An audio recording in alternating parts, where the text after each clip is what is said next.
Right, welcome to the podcast, Cooper. How are you? Yeah, I'm good, man. How you doing? Delayed start there. Oh, yeah, we're getting there.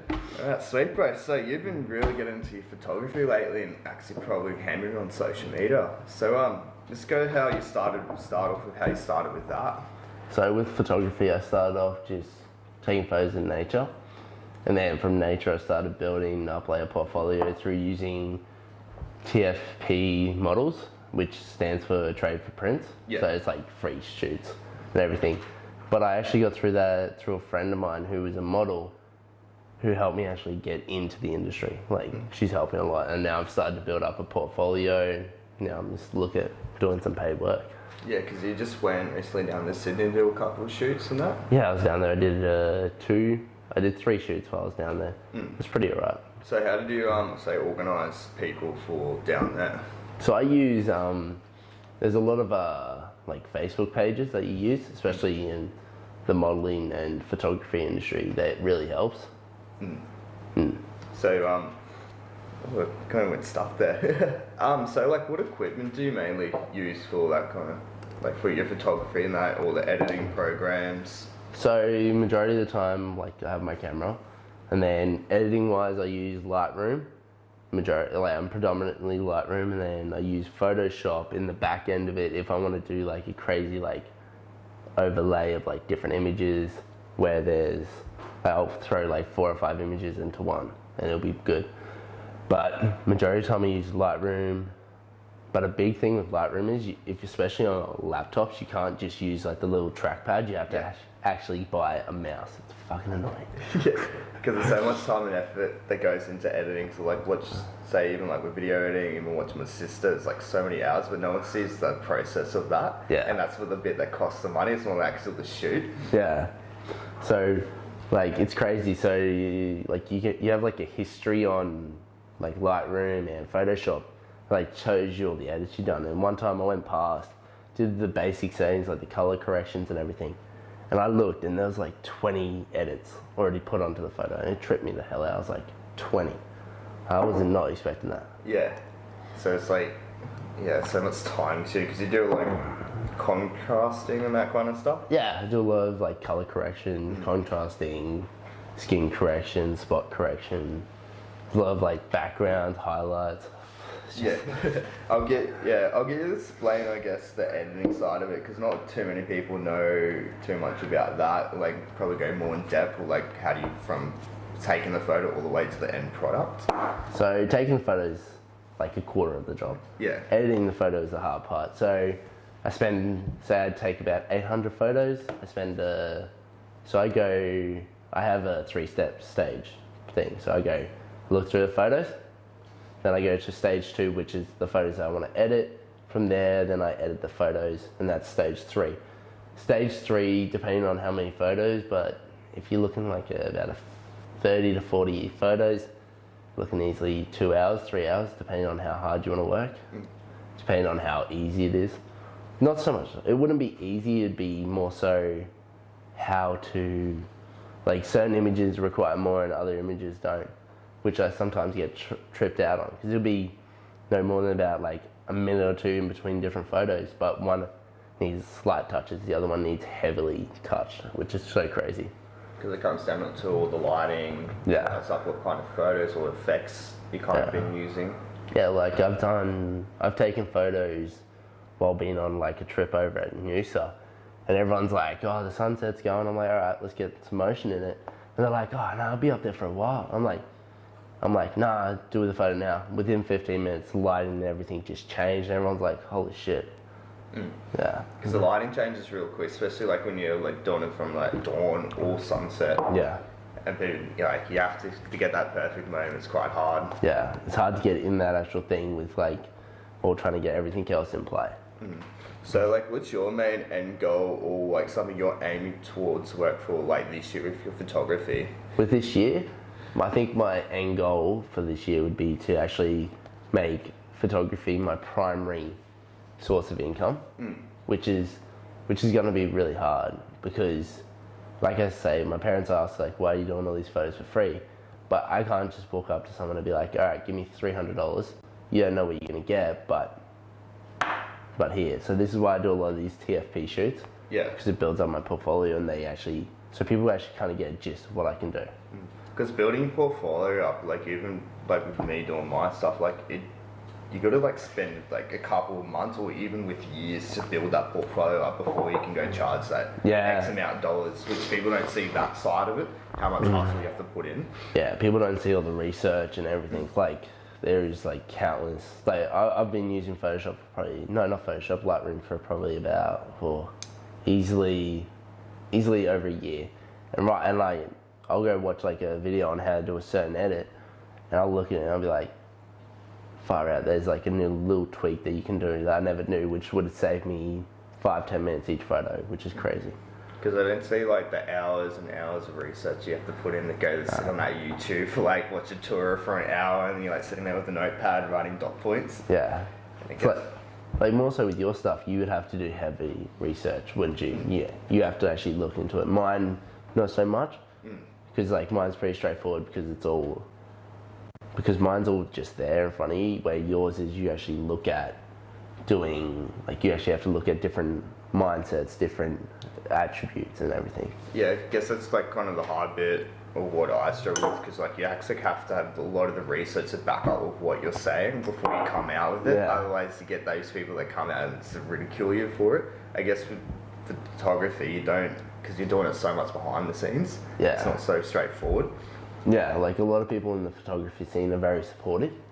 Like a lot of people will notice that you're like, say your photo's not up to like a professional standard, but they won't put you down for it. They'll just be like that. They'll just be like, oh, maybe look at that. Like everyone's very supportive. But like with your industry that you want to get into, I feel like if you don't have the research, someone's just going to come through and just say you're just some random person saying some like philosophy that's not true, but that's like the hard part about it. Yeah, it's kind of hard too, because there's so many like courses now that you say can come that life coach, you can come like this in like, you know, X amount of days, but these people just rock up to these courses, be like, yeah, I feel like doing this, and then you get your certificate at the end of the day, but they actually haven't done any years of research or actually self-development on themselves. There's a scene that's popular now and just jumping onto the bandwagon.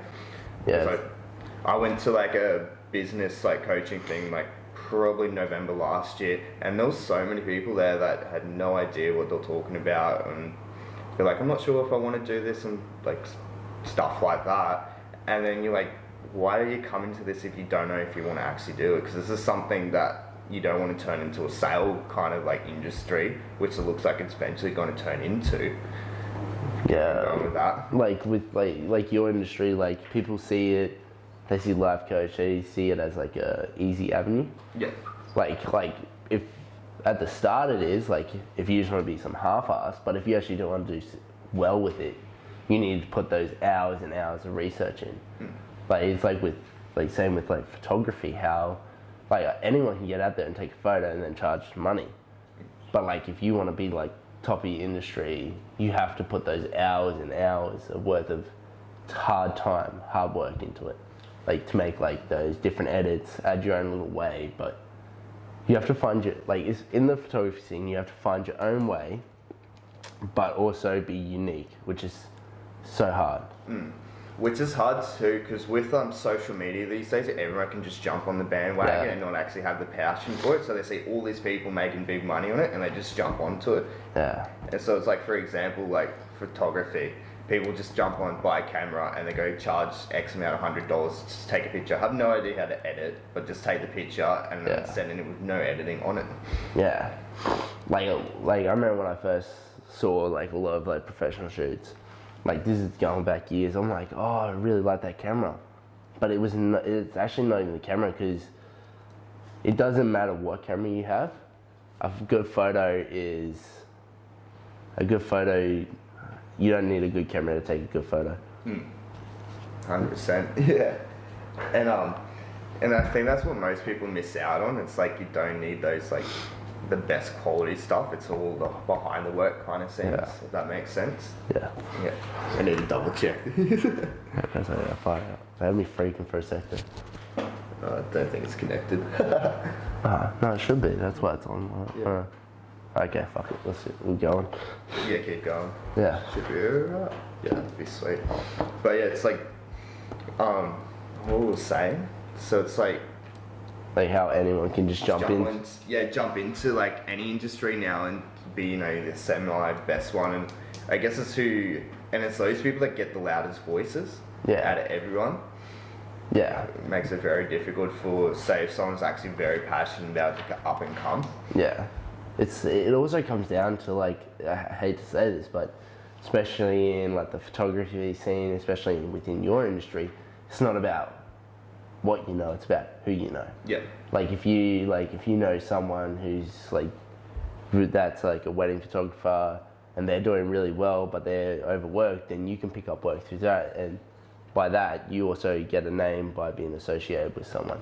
But it's also at the same time it's a bad thing, because like you see a lot of these photographers and videographers going out there, they're getting connected with like social media influencers and stuff, but they're not becoming known as their own person as a photographer or videographer, but they're getting known as that person's photographer, that person's videographer. Which is like, if that's what you want, then that's cool, but like if you actually want to be known for your art, then it doesn't really help you. Yeah, you kind of got to be that more independent, but it's hard too, because with the influencers, they just want that one kind of photographer that they can take around all the time. Yeah, like a lot of female influencers, I might be making a broad assumption here, but a lot of them are dating videographers and photographers, and it's just crazy like how it works. Like why like these people aren't getting known for doing their art, they're getting known for working with like the same person. For being with that person instead of being for their art. Yeah. Like it's all good if you just want to use that to get in your foot in the door far out. But like if you want to be known for your art, then it's probably not best for you. Nah, definitely not at all. You need to kind of branch out of your circle, and that's with any art form or any kind of industry. Like, especially if you do want to do something like big or a bit different out of the 9 to 5 kind of stuff, you have to branch out of your kind of friend circles, who you know. Otherwise, you're just not gonna get anywhere you want to go. And that's the best thing with social media. It's like you got all these, as you were saying before, you got all these groups now that you can just chuck a post in and you have like 100 comments, for example, 1 or 2 actually, and that's all you need to get your foot in the door. Yeah, like it's like social media is good. It's like a really good platform. Like Instagram and Facebook are really good. The only issue with them is when you jump on them. Like I find this with myself. I'll jump on it having like a purpose to go message someone or like contact like a certain group about doing a photo shoot or something, and I'll just accidentally get on my newsfeed and I'll just find a video, and then there's like 3 hours going already, and I'm like, then I'll get off it, I'm like, oh, what did I have to do? Yeah, you get distracted so easily. It's like, so even like, because even like news companies just bombard your newsfeed now, like you don't even have to follow them anymore, and it's like bang, bang, bang, next news thing, or like what's happening in the local area, and then you just click on it, and then you're like lost for like 10-15 minutes, and you forget what you're doing on there. Yeah, it's so hard, but it's like, no, that's like where discipline comes in. Like if I'm not disciplined in regards to not looking at them, then I will probably get stuffed over hard, because that's like my main form of communication with models and stuff. Until like I start using like my email and stuff, which I rarely use, but like just going on social media, and then you could be waiting there like 2 or 3 days for a photo shoot, like for a response, and then they'll just come back to you and be like, hey, no, we can't do it. And you'd be like, okay, well, I've just lost like a lot of time. The other like hard thing with email too is like, how many people get spammed with like junk email that goes into their main, like say inbox area, and then all your important stuff goes into the junk mail, so you never actually see it. I was talking to a friend about it the other day, and I'm like, yeah, all my important stuff goes in the junk mail, and I don't see it, and you get a random bill or something that's actually important, and you're like, oh crap, that's due today, or I was meant to get to that last week. Yeah, like that. Like I always cop like I have 2 emails. Like if I'm signed up to something where I might receive junk mail, I'll use like my old one. Yeah. And then like all my important stuff goes to like my normal one. But it's such a hard connection to make. Like email, like it's so, I feel like email is outdated, but it's also still in date. It's a more formal way of communication. It's definitely, it's the same with like phone calls and stuff too. Like you don't want to answer an unknown number because you think it's like, you know, a telemarketer or someone trying to sell you something. Yeah. Even though it could be that like next deal coming up. Like you don't know, which is so hard. But I feel like that comes down to you just like, you just have to like jump. Like you can't like answer that phone call. It might be like you're flying overseas or something. Like someone could be like doing that for you. But yeah, you just got to be comfortable with what you do. 100%. So you're doing uni and stuff at the moment. So how are you finding that? Because you're doing photography at uni. So I'm doing a creative industries. So creative industries is not so much based on the art form. It's more based on like working with like commercial clients and clients. Like you'll get, so majority of our assignments are we network and we communicate with clients. Like, so when we communicate with a client will come up to us and they'll give us like a basic overview. Yeah. And with that, we have to create like an art piece, which sometimes is really hard, but sometimes it can be really easy. But it's just some of the art pieces we like last semester, we got given a budget of 40 to 70,000 to build this like an art piece for North Shore, which is. Well, the way that the client explained it to us, which was the Queensland government, was that it was meant to be the next like South Bank, and they're saying it's still got 50 years on it. Oh really? So you're gonna try and like, you know, do graphic design or like design something that looks 50 years in the future. Oh no! So you also like they just want to get like traffic there because it's out at the old Hamilton Wharf. Oh yeah. So they got what they had. They had 2.4 hectares. They had 3 sections on it, and it was just. It's just crazy, but like that's like the type of stuff that that you're gonna get within like this industry, like photography or art or any one thing. You're gonna get big things like, what's his name, Kors? He did a massive piece for, I think it was over in Hong Kong, where he just put a massive blow up thing in the river and they just dragged it down. Yeah. And then there was that rubber duck that they did, the big yellow rubber duck. Yeah. Was that the Canada one, or was that in China too? No, that was in Canada. But you know that idea, the way it actually started was, he was talking to someone. I think he was having a coffee, and he just grabbed a bit of paper and drew it on a bit of paper and gave it to him. And they're like, "What?" He's like, "Yeah, but I want to make this like 1,000 times bigger." Yeah. And they're like, "Holy shit!" And then he got that. And so it also comes down to your how people think about you. Yeah. If you can get like a good artist who has that's became very popular, and a client will go to them because they know what they're gonna get.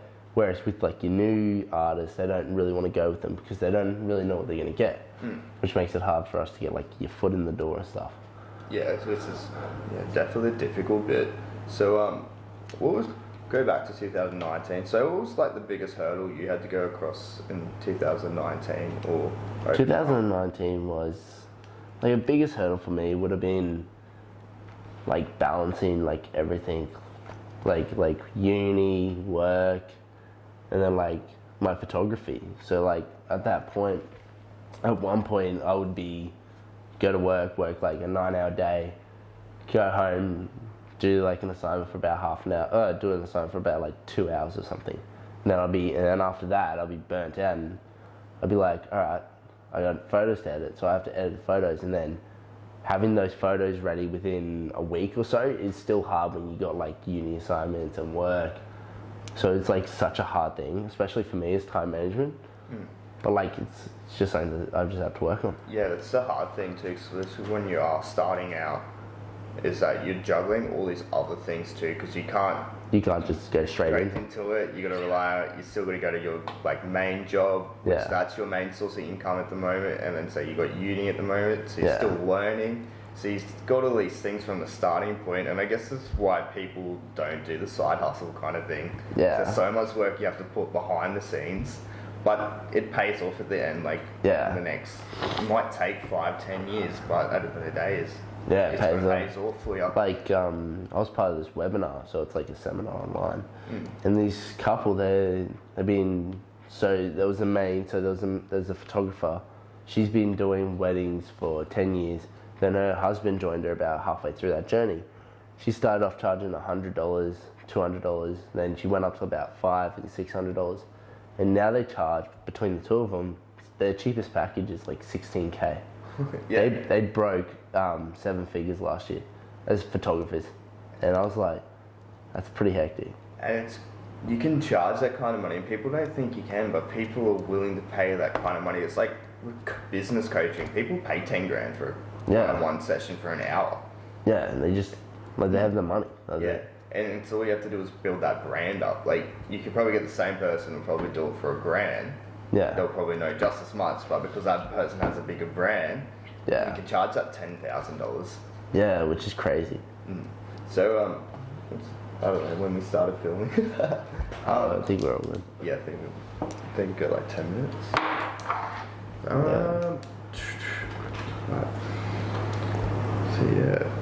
So I guess you've done a little bit, like, you looked into investing and all that kind of stuff. Yeah, I did. So what kind of stuff are you investing currently, or have you started yet? Like with investing. Yeah. So when I was looking at investing, I wanted to invest in like certain companies, but I was a little unsure about like how shares worked. As weird as it sounds, like I know you get a share and you own like a percentage of the company, but I never knew like how someone justified that, because like some companies have shares that go for $10,000 a share. Then there's companies that have a share that's like $1, if that.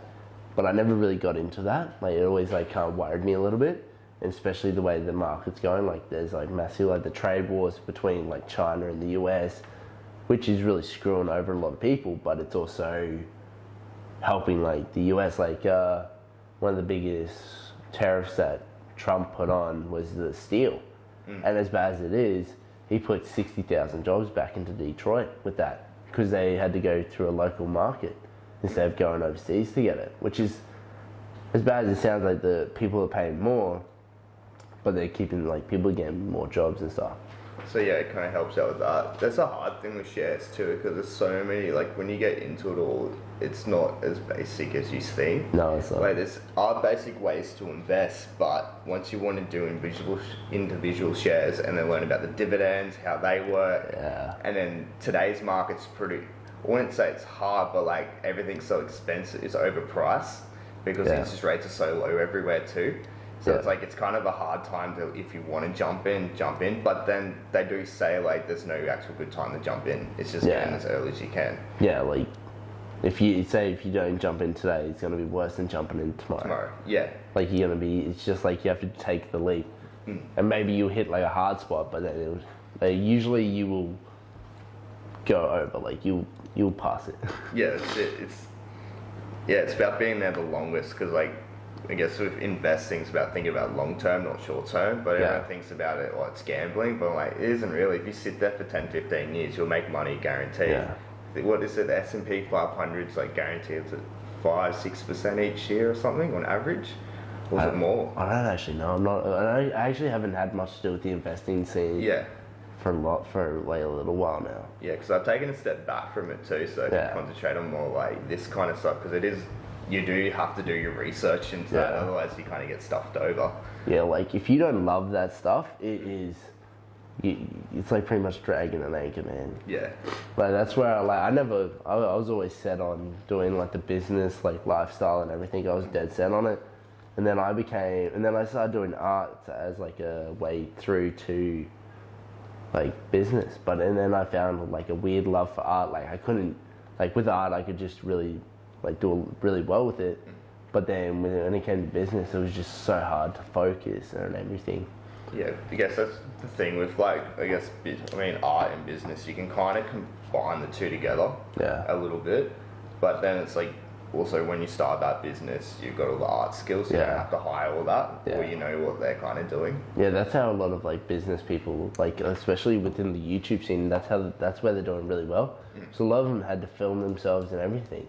Yeah. So when they go to market, they know what they can do it all themselves. They're not paying some marketing agency upwards of like 10 grand for one ad. Yeah, because you've got to be able to be very diverse these days and be that one person, because people ask for a lot of money for like little things. Yeah. Sometimes you do need those people, but not all the time. Yeah, like you got to be So you got to follow the trend, but you got to be different in the trend by yourself, which is so hard to find. Because everything's been not everything's been done, but it's very hard to be like unique, or you get called out for being a slight copier. Yeah, and everyone's just like, but it's just how it is. That's it. So where can we find you on your social medias with your photography, bro?